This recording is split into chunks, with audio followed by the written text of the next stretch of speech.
We outside. Oh my god. This view is so perfect for a video. Look at that.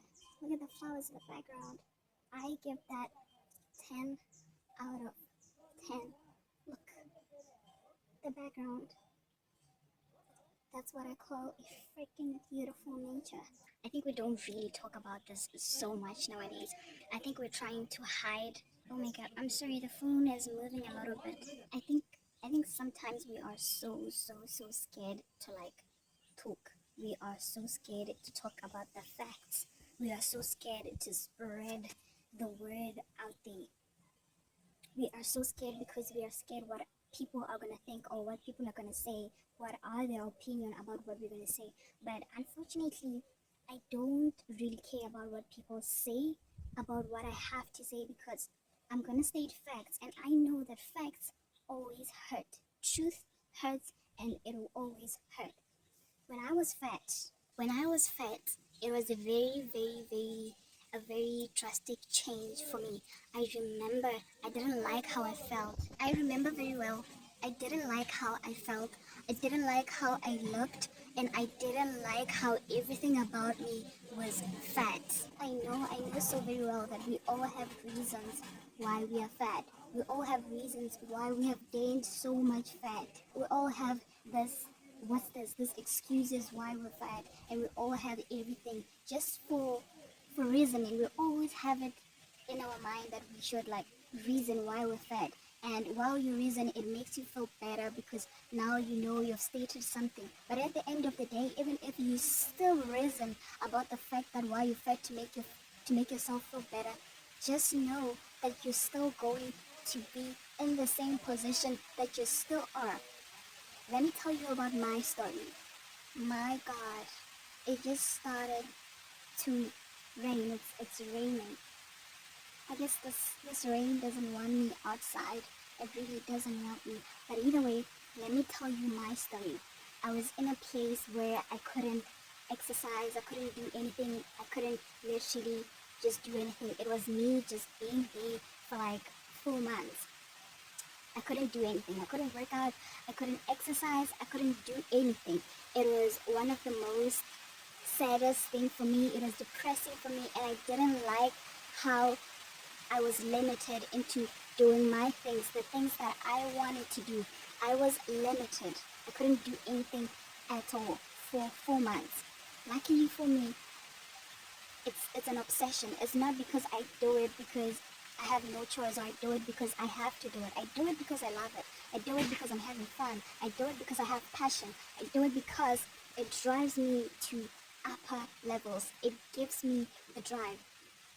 I remember one day I was actually working out in the toilet. I will take a freaking whole 40 minutes in the toilet.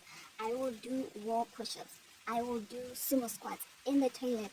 I will do abs workout in the toilet. I remember I could literally see that I was bulking up. I was eating any food. I was eating everything, but we didn't have any snacks. We didn't have any sort of things that were high in carbs, only for rice and pap. But most of the time, it was meat that comes from the animals that we're eating. Meat that comes from chicken, goat, and everything. I remember we eating those. I was eating those kind of food, and it was making me to be stronger each and every day. I was so strong, and I was proud of myself because I was literally doing the job, working out in the toilet, taking hours in the toilet because I love what I do. And if I had to do it all over again, I would do it. So that was not an excuse for me. Every chance I got, I was exercising everywhere. I remember going to the mountain and working out, doing squats and doing everything. That was me. That was me. I was doing that. I found no excuse in what I found very meaningful for me. I did everything that needed to be done. Whenever I got the chance, if I got 10 minutes, I made sure that I did a freaking workout. That did not stop me. Although I was eating anything, the time that was required for me to exercise was very short. I found myself gaining fat all over my body. My cheeks, they were like this. Those were my cheeks. My cheeks were very fat. My arms were very heavy. They had fat underneath my thighs. Most of my fat goes on my thighs and the side of my stomach and my arms too. So the moment when I was like working out most of the time, I was more stronger. You could see that I look bulked up, like I was strong. I don't know if I will find a photo, but if I do find a photo, I'll put it over here. The fat under my arms, everything. It was just not making me feel comfortable. I was not confident about myself. I was not liking each and every moment of it. I hated everything about my body.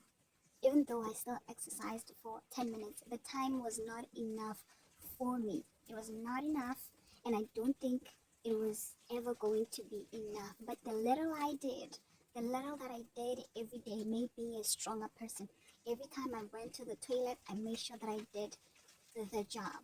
I made sure that I worked out the way that I want to work out. I'm proud I did that. Even today, I still pat myself at the back that I did what most people couldn't do. Even if it was for 30 minutes, even if it was for 15 minutes, I still stand my ground that I will still do it all over and over and over again. So, yes, I made the change myself. And when I was out of that place, I made sure that I had everything written out. I had a goal. I had a goal. My goal was to become petite. My goal was to become very slim. My goal was to become the way that I was before. So I made sure that I worked out each and every day. I made sure that I killed the fat on the sides of my stomach. I made sure that I killed the fat on my thighs. And I made sure that I maintained my gap in between the thighs because I hated when my thighs touch each other when I'm walking. So I want some air in between. I want my feet to breathe. I made sure that I killed the fat on my cheeks. Although my face is round, I had fat all over my face. I made the change myself. I made the decision that I am going to be where I was. And I did it. And I would still do it once again, one more time.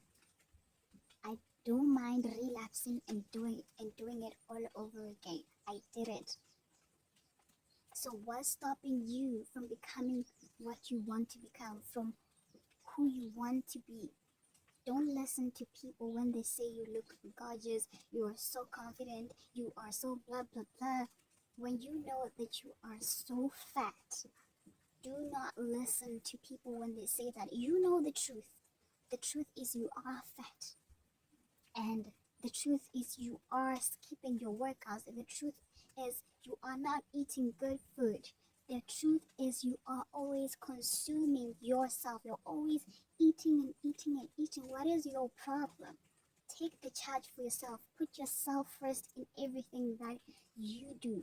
Just like I took charge of my life, my fitness, my health, so can you take charge of your health too, of your fitness too. There's nothing that's literally going to stop you to where you want to be. Nothing. There is literally nothing that is going to stop you. It's only you who stop yourself with your negative mind talk, with your hard negative talk. It's you who stop yourself from reaching and going where you want to go. So before you start listening to people of how good you're looking, of how confident you are in your body, of everything, take charge and do not listen to people. People can really, really be misleading. I know when I'm fat. If I'm fat, I'm gonna say it, I'm fat. If you're fat, you have to acknowledge that you're fat and you need to do something about it. Because if you don't do something about it, no one is coming to help you do it. Either way, I'm gonna help you do it. If you are looking for online training, I'm here for you. I'm gonna show you how to do everything. I'm gonna give you the meal plan. I'm gonna give you a training program, and I'm going to need you to send me everything that you eat on a daily basis. I'm gonna need you to be there. So come and join my online training if you really, really, really want to be fit, or if you really want to lose wait, it is your choice. So